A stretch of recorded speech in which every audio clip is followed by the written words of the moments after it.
Hadirin pemirsa yang budiman, sebentar lagi Anda akan menyimak Mimbar Agama Hindu, persembahan TVRI Stasiun Sulawesi Tenggara, bekerja sama dengan Badan Penyiaran Hindu Sulawesi Tenggara. Om Swastiastu. Umat sedharma yang berbahagia dan pemirsa TVRI, senang sekali saya Made Sudiarto pada sore hari ini dapat menemani pemirsa dalam segmen Mimbar Agama Hindu. Mudah-mudahan umat sedharma sekalian dan pemirsa TVRI yang saya jumpai dalam keadaan sehat dalam melaksanakan swadharmanya masing-masing.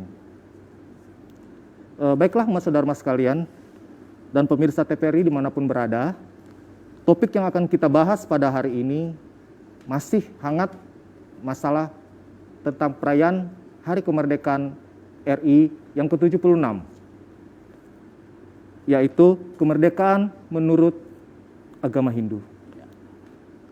Telah hadir di studio bersama kita kali ini seorang narasumber yang tidak asing lagi, yakni Bapak Kade Yogyarta selaku unsur Parisada Hindu Dharma. Om Swastiastu, Pak Yogi. Swastiastu, Pak Made. Bagaimana, sehat? Nggih, astungkara, Pak Made, sehat. Ya. Mudah-mudahan juga Pak Made kondisinya Sehat. Nggih. Ya. Begini Pak, adapun pertanyaan pertama mungkin dalam bincang-bincang kita pada kesempatan kali ini, saya sampaikan berkaitan dengan tema yang kita angkat tentang kemerdekaan. Ya. Sesungguhnya apa sih kemerdekaan menurut Hindu, menurut Bapak? Ya. Silakan. Terima kasih Pak Made atas kesempatannya yang diberikan kepada saya. Tapi sebelumnya atas nama PHDI Provinsi Sulawesi Tenggara selaku majelis tertinggi umat Hindu di Provinsi Sulawesi Tenggara, tidak lupa juga Pak Made, kami menyampaikan selamat Hari Kemerdekaan ya, Republik Indonesia yang ke-76. Ya. Mudah-mudahan dengan usia yang ke-76 ini kita semua tentu dapat lebih baik di dalam hal apapun, termasuk secara pribadi tentunya. Demikian juga berbagai macam kebijakan-kebijakan yang dilaksanakan oleh pemerintah. Seperti yang Pak Made sampaikan di awal tadi, ya, bagaimana sebenarnya tentang kemerdekaan itu sendiri, ya. Ya. Sebelum kita itu mungkin lebih jauh mengarah pada bagaimana sebenarnya kemerdekaan dalam perspektif Hindu, kan begitu Pak Made ya? Ya. Jadi konsep merdeka, ya. Ini mohon maaf Pak Made, masker saya longgar ini Pak Made. Oh, silakan dibuka Pak. Kalau misalnya Mohon nggak enak, izin saya ya. buka masker. Kalau kurang enak silakan. Ya. Ya, Pak. Jadi berkaitan tentang konsep merdeka itu sendiri atau kata merdeka itu, kalau kita baca di dalam kamus bahasa Indonesia, ya, merdeka itu artinya bebas, ya, tidak terikat, berdiri sendiri. Kemudian kalau kita telusuri lebih jauh, sesungguhnya kata merdeka itu Pak Made berasal dari bahasa Sanskerta, dari kata mahardika. Kata mahardika ini artinya sukses, raharja, ya, kemudian bebas, terpenuhi, sejahtera, begitu. Jadi ketika tadi ada pertanyaan dari Pak Made, apa sih sebenarnya itu konsep merdeka? Dan tentu di dalam momentum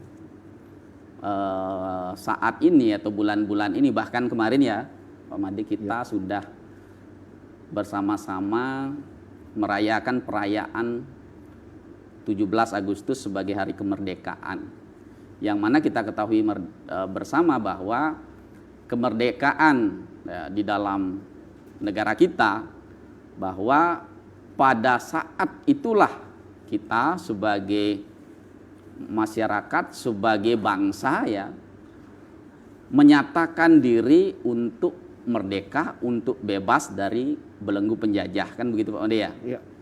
Dengan demikian, dengan dinyatakannya kemerdekaan yang saat itu pada tanggal 17 Agustus tahun 1945, yang ketika itu kan kita masih ketahui jelas dalam sejarah atas nama bangsa Indonesia kan Soekarno-Hatta Ya, betul. yang menyatakan bahwa Indonesia ini sudah harus menjadi negara yang berdaulat. Jadi penjajahan di atas dunia itu sudah dihapuskan ya, tidak diperkenankan, karena memang kita sudah menyatakan diri sebagai negara berdaulat, negara yang merdeka, Ya. negara yang bebas dari intimidasi, dari penjajahan, kan gitu. Ya. Nah itu secara konsep kenegaraan tentang kemerdekaan kita. Ya. Selanjutnya sekarang kita maknai memang kata merdeka itu ya memang kita menjadi pribadi ya, menjadi lembaga, menjadi orang, menjadi bangsa yang berdikari. Ya. Ya, bebas dalam artian tentu bukan bebas tidak bertanggung jawab, Pak Made. Ya. Karena persoalan negara kita, Pak Soekarno dulu pun menyatakan bahwa memang beliau berjuang untuk memperjuangkan kemerdekaan, ya, dengan tentu mengusir penjajah, kan gitu ya. Iya. Tetapi Betul. yang sulit lagi bagi kita sekarang adalah berhadapan dengan negara sendiri, dalam artian masyarakat sendiri, kan gitu. Kalau dulu mereka berjuang mengalahkan penjajah, sekarang yang sulit katanya adalah kita berhadapan dengan bangsa sendiri. Ya. Baik. Ya. Baik Pak Yogi. Tentu Kita ini, maaf saya potong. Ya. Kita lebih ke konsep untuk ke Hindu. Bagaimana konsep merdeka menurut Hindu? Ya, Ya. baik, terima kasih Pak Made. Jadi sebelum lebih jauh ke Hindu, saya sedikit lagi Ya. bahwa pada intinya bahwa merdeka itu adalah bebas. Bebas. Bebas yang bertanggung jawab. Kita menjadi negara yang betul-betul bisa berdikari, bisa berdiri di kaki sendiri tanpa ada intervensi negara atau bangsa lain, kan gitu Pak Dea. Iya. Nah selanjutnya bagaimana sebenarnya konsep merdeka dalam agama Hindu itu sendiri. Iya. Ya. Di dalam ajaran agama Hindu, ya, istilah merdeka ini Pak Made juga ada disebutkan di dalam sastra. Ya. Di dalam naskah yang namanya teks, ya, teks Niti Sastra atau Kekawin Nistri Sastra, ya, pada Sargah 4, ya, bait atau pupuh 19, istilah ini disebutkan Pak Made. Di sana secara singkat dijelaskan tentang yang dimaksud dengan merdeka ini, ya. Nah bunyi pupuhnya disebutkan di sana, yen hane wewang gitu, yen hane wewang, ya, sang daneswara, ya, surupa dana guna kulina yowana surah kasuran, ya, tan mada, ya, disebut mahardika, mahardika ngarannya gitu disebut. Jadi berdasarkan ucap sastra di dalam naskah Niti Sastra itu Pak Made, ya, di sana menyatakan bahwa orang yang tidak mabuk gitu, ya, mabuk gitu terhadap tindakan dan perilakunya, seperti tidak mabuk karena ketampanan dan kecantikan karena wajah surupa, tidak mabuk karena dana kekayaan, tidak mabuk karena guna kepandaian, tidak mabuk karena yang namanya sura, minuman keras, ya, dan juga yang lain-lainnya, disebut orang yang mahardika, ibarat seperti pinandita atau orang suci gitu.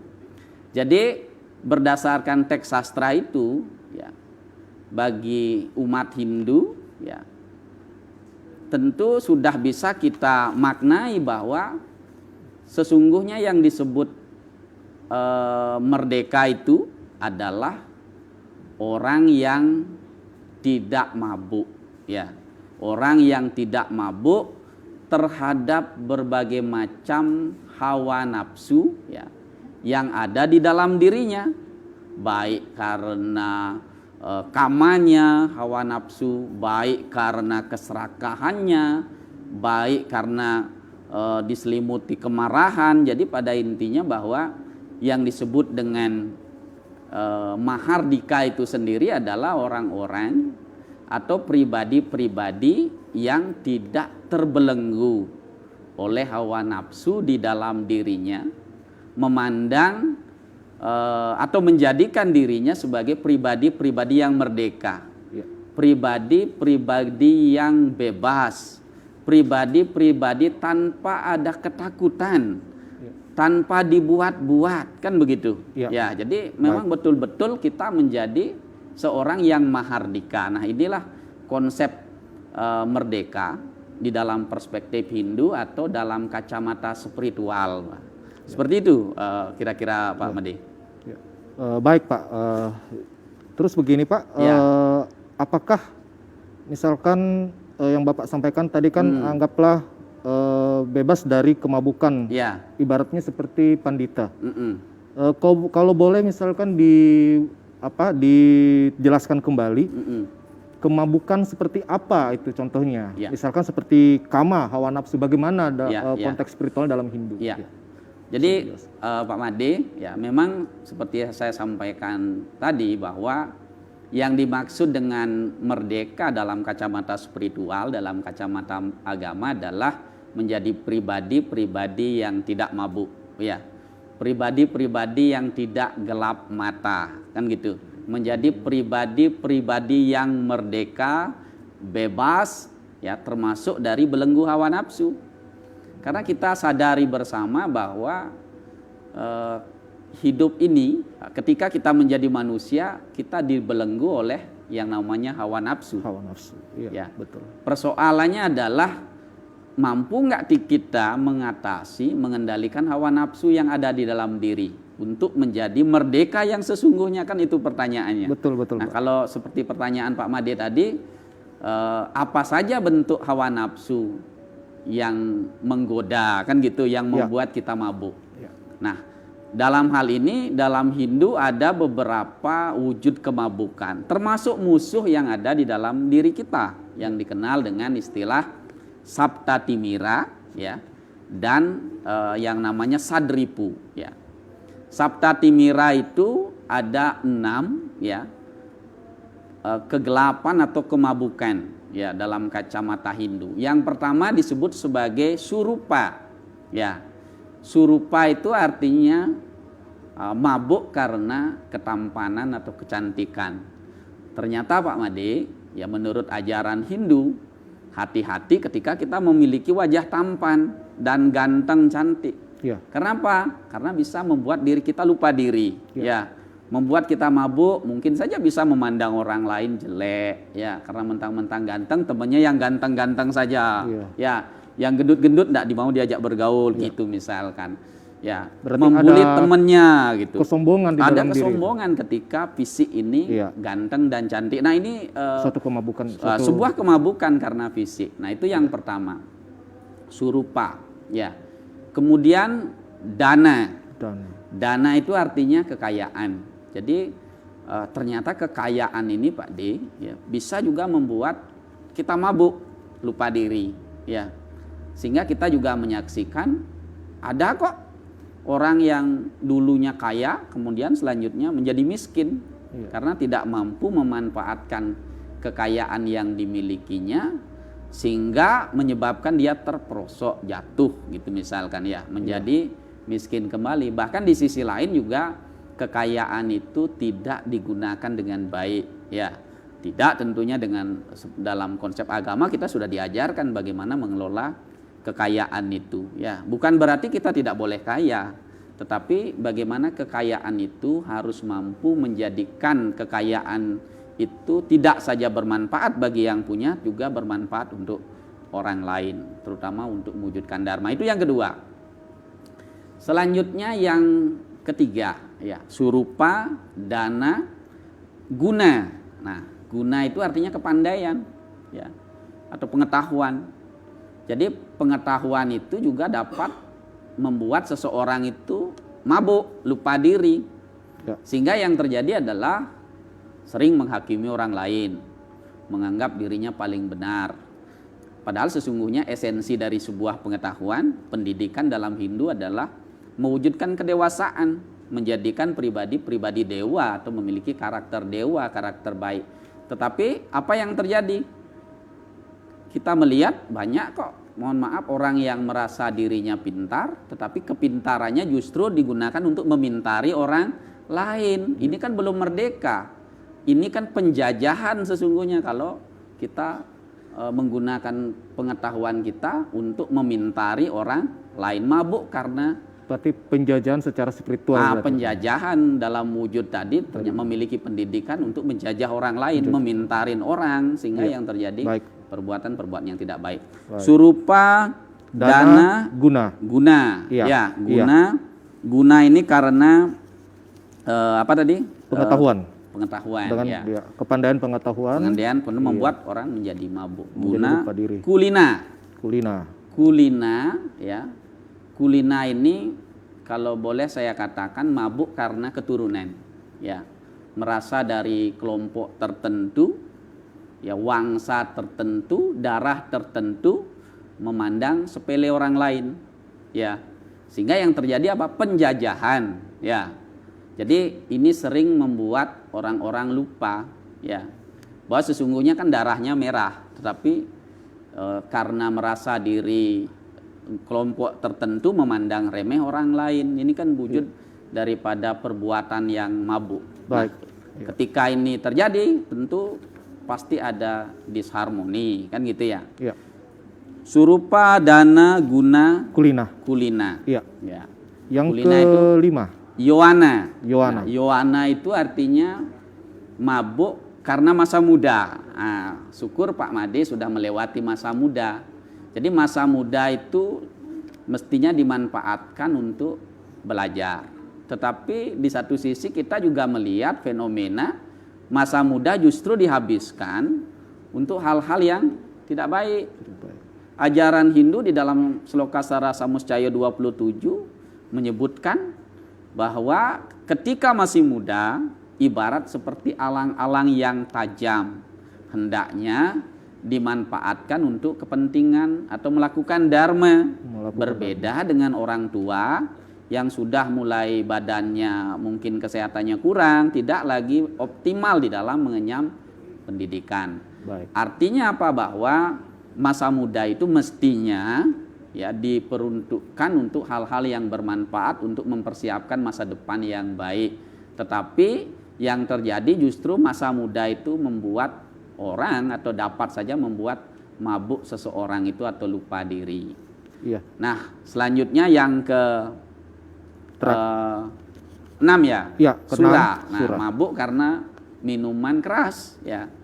Kalau saya rasa minuman keras ini bagi sebagian orang sudah sangat mengenal, ada trending mamunya ya di kelompok kita. Iya. Jadi mabuk karena minuman keras. Nah, ini kadang-kadang kalau sudah memunyah, mabuk kita lupa diri ya. Baik. Sehingga yang terjadi mungkin perilaku atau tindakan yang barangkali saja membuat situasi menjadi tidak baik ya. Justru minuman keras ini mestinya diperuntukkan dosisnya untuk obat, tetapi disalahgunakan. Nah, ini kan bisa-bisa membuat mabuk kan. Kalau sudah mabuk, apa yang terjadi? Saya rasa Bapak juga akan bingung melihat orang mabuk kan seperti itu. Nah, yang terakhir kasuran, ya. Kasuran itu mabuk karena keberanian, Pak Made. Jadi memang berani itu penting, tetapi kalau keliwat berani atau terlalu berani juga akan menimbulkan masalah, Pak Made. Ya, kita karena merasa diri apakah badannya kuat terlalu berani, sehingga yang terjadi adalah apa? Bisa saja keberanian itu menyebabkan situasi atau keadaan mungkin saja mengarah kepada tindakan atau perilaku pidana, kan gitu. Jadi kasuran atau keberanian itu kita lihat di fenomena sosial atau di bahkan di murid saja ya, karena kebetulan saya seorang guru Pak Made. Ya. Ketika ada seorang mahasiswa yang terlalu berani kepada guru terus kepada dosennya yang berlebihan dan tidak sesuai dengan porsi gitu ya, itu kita merasa waduh, berarti ada persoalan kepada mahasiswa atau peserta didik kita. Ya misalkan menyapa kita tidak dengan salam begitu misalkan, atau memanggil kita seperti memanggil temannya, oi oi oi gitu misalkan. Ini kan adalah sebuah perilaku atau tindakan yang kurang terpuji. Apalagi berani kepada guru sampai memukul gurunya, ya, sampai berani kepada orang tuanya. Kita bisa saksikan itu terjadi. Nah inilah Pak Made, wujud-wujud kemabukan di dalam ajaran agama Hindu yang dikenal dengan Sapta Timira itu sendiri. Bahkan masih ada mungkin yang lain. Baik Pak Yogi. Saya dari 7 Sapta Timira ini saya tertarik dengan Yoana, yaitu mabuk karena masa muda. Yang saya pertanyakan bagaimana seorang tua secara usia, dia lupa usianya, apakah dia itu belum merdeka atau?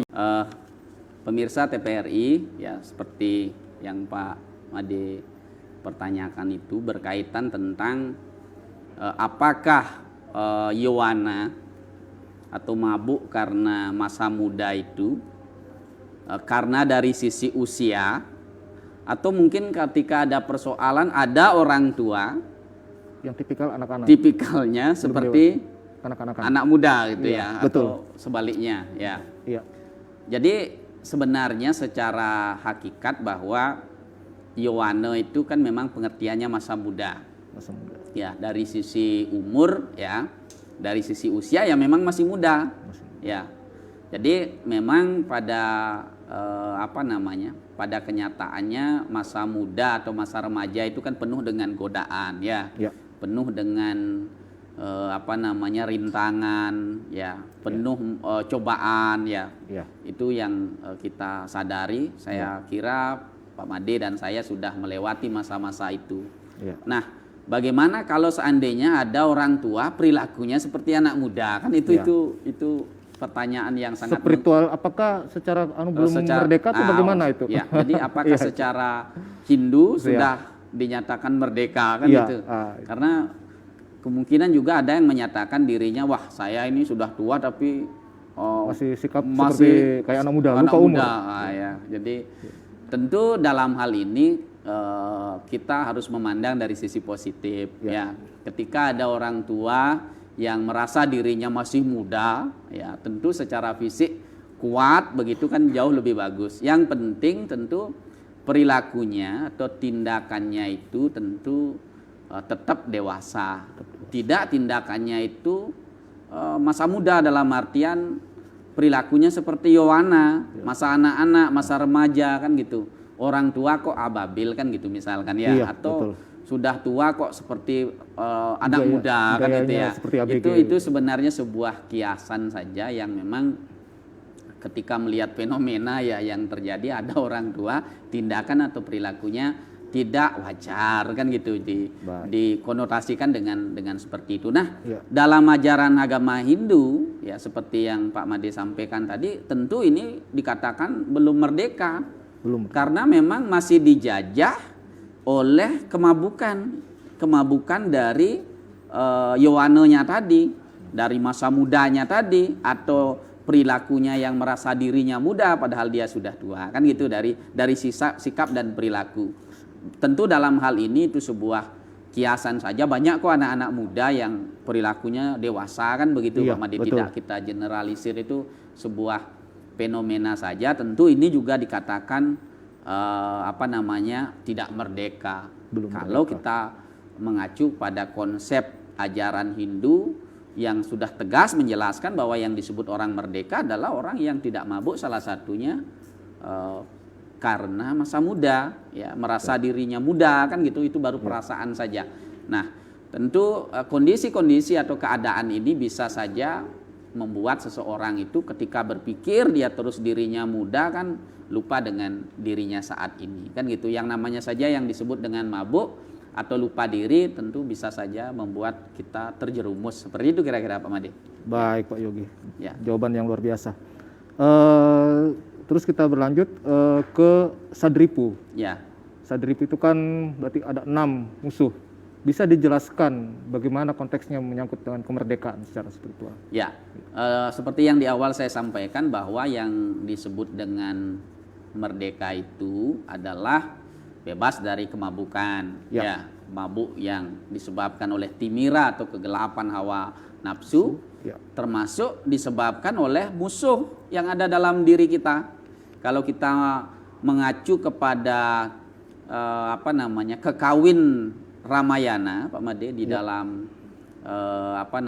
sargah ke-1 pada pupuh ke-4 atau bait ke-4, raga di musuh, ya, raga di musuh, ya. Jadi anggap ada seperti musuh, ane ada di hati gitu ya. Jadi raga di musuh yang ada di hati, tan madoh ring awak nio. Jadi musuh sesungguhnya musuh yang paling besar itu ada di dalam diri sendiri, raga ini di dalam raga kita, tak jauh dari badan ini gitu ya. Jadi makanya ajaran Hindu mengajarkan tentang ada 6 musuh yang ada di dalam diri kita. Ya. Sehingga kecenderungan kita tidak menyalahkan pihak-pihak lain, karena sesungguhnya yang dimaksud merdeka dulu adalah memerdekakan diri. Merdeka dari pengaruh yang namanya kemabukan tadi, timira, merdeka dari pengaruh yang namanya sadripu. Nah, Pak Made tadi menyampaikan apa saja wujud sadripu itu ada 6. Sad artinya 6, ya, ripu artinya musuh. 6 musuh yang ada di dalam diri manusia. Yang pertama kama. Jadi hawa nafsu. Ya, hawa nafsu, semua orang memiliki hawa nafsu. Nah, hawa nafsu ini kalau tidak dikendalikan atau mengikuti hawa nafsu dalam hidup ini, apa yang terjadi? Ya, banyak orang tergelincir, terperosok karena hawa nafsu yang membara. Hawa nafsu, yang namanya hawa nafsu tidak terkendali berbahaya. Itu namanya kama. Ya, hawa nafsu. Ya. Kemudian yang kedua, kama loba. Loba artinya rakus, serakah. Kadang-kadang sebagai manusia sudah punya 1 ingin 2, sudah punya 2 ingin 3, sudah punya 3 ingin 4 gitu ya. Nah, ini kalau boleh saya katakan, apakah itu hal yang manusiawi? Ya, tentu itu manusiawi, tetapi yang menjadi masalah adalah ketika kita tidak mampu mewujudkannya, kan begitu. Ya, ketidakmampuan kita yang ada hanya keinginan atau keserakahan aja, tetapi tidak mampu kita wujudkan. Kan lebih besar pasak daripada tiang. Misalkan menginginkan sesuatu yang berlebihan tetapi kemampuan tidak punya. Di samping itu, loba ini mengarah pada tindakan atau perilaku yang hanya mementingkan diri sendiri. Misalkan sekarang kita melihat fenomena, mestinya ada pembagian BLT atau apa ya. Ujug-ujug yang terjadi adalah mestinya masyarakat yang mendapatkan itu, tapi kenyataannya tidak terkumpul di satu tempat gitu. Misalkan ini kan sebuah yang namanya tindakan loba. Ya, hanya mementingkan diri sendiri. Ini kan bentuk penjajahan, belum merdeka seseorang ketika loba itu. Kemudian yang ketiga, kama loba kroda. Marah. Ya, yang namanya marah dimanapun tidak ada yang bagus. Ya. Tetapi apakah marah ini kalau boleh saya katakan tidak dimiliki oleh orang? Dimiliki. Yang namanya kita hidup sebagai manusia tentu memiliki kemarahan, cuma frekuensi atau kadar marah ini yang perlu dikendalikan. Misalkan kita sebagai orang tua terhadap anak, kan tentu kalau kita biarkan tidak dengan gaya marah, kadang-kadang anggaplah marah itu bentuk pendidikan. Tetapi marah yang berlebihan, ya tentu akan menimbulkan persoalan, Pak Made. Ya, misalkan ketika saya berbicara sesuatu kepada Pak Made marah, mungkin di depan saya Pak Made tidak akan marah, tetapi di belakang saya akan menimbulkan dendam. Pokoknya dalam wujud apapun situasinya, yang namanya marah itu pasti tidak baik, pasti akan menimbulkan persoalan. Makanya dalam ajaran agama Hindu, kemarahan itu bisa melahirkan yang namanya kebencian atau dendam, dan itu sangat berbahaya sekali. Mudah-mudahan Pak Made bisa menerapkan untuk tidak marah, Pak Made ya. Baik, Ya. Pak. Siap. Kemudian tadi Keempat, kama, loba, kroda, kroda, moha. moha. Nah, moha itu artinya kebingungan. Ya, kalau kita sudah bingung, menjadi masalah bagi kita. Bagaimana agar kita tidak bingung? Mari kita kuatkan pengetahuan kita belajar. Jangan kita belum tahu apa-apa, kita sudah menggurui orang lain, kan bingung kita, Pak. Ya. Baik. Kalau kita mau belajar yang benar. Ada lembaga pendidikan, kalau mau belajar spiritual harus berguru. Jangan belajar sendiri, nanti kita bingung. Kalau kita sudah bingung, yang bahasa Bali tenawang kangin kau gitu ya. Kajo kelod, linglung jadinya kita. Nah, seperti itu. Itu namanya bingung ya. Sehingga yang terjadi adalah tidak bisa dia mengenali orang, bahkan istrinya sendiri bisa dilupakan, kan itu yang berbahaya, Pak Made ya. Betul. Nah, itu contoh aja. Kama, loba, kroda, moha. Moha, kebingungan. kelima, Mada. mada. Nah, mada ini tadi mengarah sebenarnya pada kemabukan tadi, yang jumlahnya 7 itu. Ya, ada surupa, dana, itu mada artinya mabuk. Ya, mada. kemabukan oleh hawa nafsu. Ya. Kemudian yang terakhir adalah ada yang namanya, atau yang keenam adalah matsarya. Matsarya itu adalah iri hati, ya. Susah melihat orang lain senang, senang melihat orang lain susah, kan gitu. Temannya naik jabatan, dia tensinya yang naik. Nah, itu menjadi masalah juga. Jadi kita harus berhati-hati ketika kita sudah memiliki sifat iri hati. Kalau bisa kita menjauhkan diri dari perilaku iri hati ini, karena memang kalau kita sudah iri hati kepada siapapun, yang bermasalah kan kita, yang rugi kan kita. Saudara kita yang kita irikan jadi nyenyak tidurnya, bahkan mungkin bisa dia mendengkur, ya. Tetapi kita terganggu, ya, stres memikirkan orang lain gitu. Nah, ini perilaku atau tindakan yang membuat kita sesungguhnya tidak merdeka, ya, tidak merdeka terhadap kehidupan kita. Nah, inilah wujud yang namanya sadripu, Pak Made, yang tentu dalam hal ini musuh ini semuanya tidak ada pada orang lain, tetapi ini ada di dalam diri kita. Gajah di pelupuk mata, ya, apa? Gajah di seberang lautan, ya. Iya. Agak mudah kita lihat. Gimana itu bahasanya? Gajahnya di ini depan tidak lihat, semut. Semut di seberang lautan dapat kita lihat. Ini mohon maaf. Gajah di pelupuk mata dapat tidak mampu kita lihat. Artinya apa? Kita hanya mampu melihat kejelekan orang lain. Baik. Tidak bisa berkacamata terhadap diri kita sendiri. Nah, yang paling penting sesungguhnya kita sekarang mulai belajar untuk memerdekakan diri, Pak Made ya, terhadap tindakan kita, perilaku kita, agar kita menjadi merdeka dan menghindarkan diri. Caranya adalah dari sadripu tadi yang jumlahnya 6 itu, Pak Made ya. Nah. Baik, Pak. Luar biasa penjelasannya. Kita berlanjut ke pertanyaan selanjutnya. Ya. Sebenarnya dari kedua yang dijelaskan, sadripu dan saptatimira tadi, ya.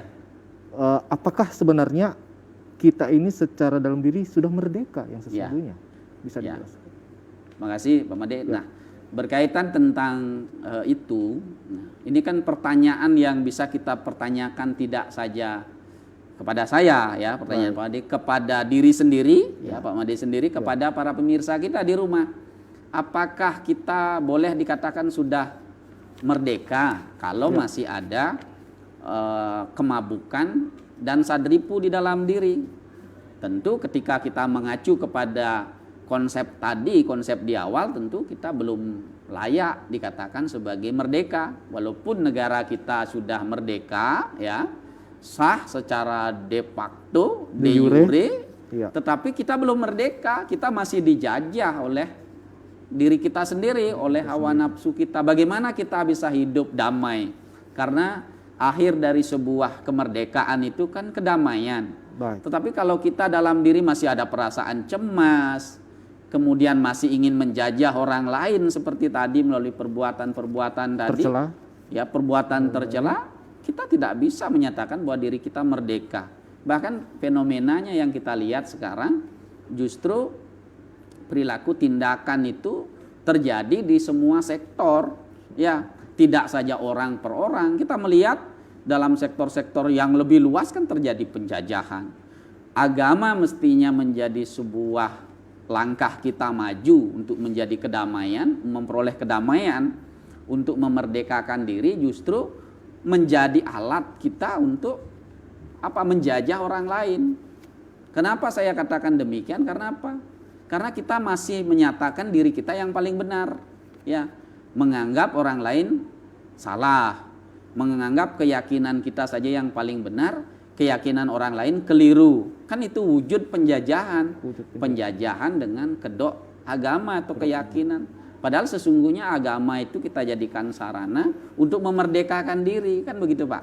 Untuk kedamaian. Tapi justru kita sekarang memiliki keyakinan, justru kita jadikan sarana untuk menjajah orang lain.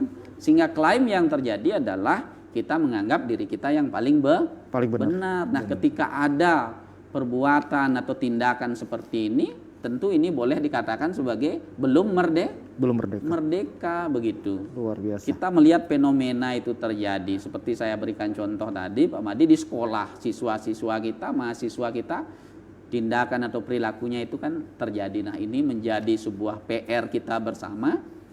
Bagaimana caranya? Tentu kita kembali, ya, merenung kembali kepada pedoman agama itu, ya, jangan disalah artikan. Mari kita kembali kepada konsep beragama kita, ya, secara teologis, ya, agama itu harus dipandang sebagai sebuah jalan atau sarana untuk mewujudkan kedamaian, kedamaian untuk diri sendiri, kedamaian untuk orang lain. Kalau kita sudah mampu berdamai, tentu tidak ada lagi penjajahan seperti itu. Kira-kira begitu Pak Made. Ya. Luar biasa Pak. Baiklah pemirsa, penjelasan yang luar biasa dari Bapak Kadek Yogyarta. Kita lanjut Pak.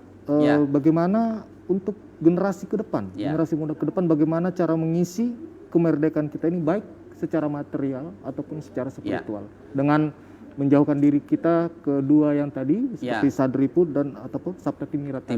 Ya. Ini adalah PR kita, Pak Made, dan memang pada prinsipnya kita sudah jelas, sudah 76 tahun ya. 76 tahun. Kita merdeka. Tetapi sejauh mana kita sekarang mampu mengisi kemerdekaan ini? Kan gitu menjadi pertanyaan dari kita semua, sehingga betul-betul kita bisa merdeka secara material dulu, demikian juga secara spiritual. Kita kan selalu sering kita mendengar, ya, selalu kita bertanya kepada negara, apa yang negara berikan kepada kita? Itu pertanyaan kita kepada negara. Tetapi yang paling benar sebenarnya apa yang sudah engkau berikan kepada negara, ya enggak? Kita sudah 76 tahun, ya, merdeka, dan kemerdekaan ini dilakukan oleh founding father kita, oleh orang tua kita, oleh tokoh-tokoh kita, itu kan tidak mudah. Ya, sekarang kita sudah merdeka, untuk mengisi kemerdekaan dengan cara-cara sederhana aja kok begitu sulit. Saya mengamati bahwa ada masyarakat kita disuruh memasang bendera aja Pak Made tidak mau, kan begitu misalkan, ya. Masih ada masyarakat kita belum patuh terhadap instruksi, padahal undang-undang mengisyaratkan bahwa pemasangan bendera itu sifatnya wajib dalam menyambut perayaan 17 Agustus. Nah, ini kan salah satu bentuk sederhana sikap nasionalis bagi kita sebagai warga negara untuk mengisi kemerdekaan, ya. Kemudian yang berikutnya adalah paling tidak kita sekarang sebagai warga negara, sebagai masyarakat, sebagai apapun kita, sesuai dengan warna kita atau profesi kita, mampu memiliki kontribusi. Berkontribusi tidak saja untuk keluarga kita, untuk diri kita, tetapi untuk negara. Paling tidak ketika dalam situasi sekarang lah, mari kita patuh kita kepada guru wisese. Kan gitu Pak Made. Ini bentuk kemerdekaan, jangan kita melawan pemerintah. Padahal cara-cara untuk memberikan pendapat itu kan sudah jelas. Ini persoalannya yang terjadi kan masyarakat kita, mohon maaf, masih ada ternyata yang melanggar hukum, kan seperti itu Pak Made. Ya. Oke. Jadi secara spiritual tentu kita kembali berpedoman ke masing-masing agama kita, karena sesungguhnya saya sangat meyakini semua agama mengajarkan tentang kebaikan. Kan gitu. Kita kembali pada ajaran agama, kita jadikan pedoman untuk memerdekakan diri kita untuk mewujudkan kedamaian. Saya kira seperti itu Pak Madi. Baik Pak, luar biasa sekali pemaparan dari hari ini dari Bapak Yogi. Baiklah pemirsa, dari hasil pemaparan ini kita bisa mengambil kesimpulan bahwa kemerdekaan dalam Hindu bukan saja berdasarkan dari kita bebas dari penjajahan, tetapi betul-betul kita menjadi pribadi dan jiwa-jiwa yang merdeka, yang menjalani kehidupan kita dengan baik dan terwujud harmonisasi kehidupan, baik manusia dengan Tuhan, manusia dengan manusia, dan manusia dengan alam atau lingkungan. Umat sedharma dan pemirsa TVRI yang berbahagia, demikian acara untuk Mimbar Agama Hindu pada kesempatan kali ini. Semoga apa yang kita bicarakan pada kesimpulan ini bisa bermanfaat bagi umat sedharma sekalian. Akhir kata, kami tutup dengan mengaturkan Paramasanti. Om Santi, Om Santi, Santi, Santi, Santi. Santi Om.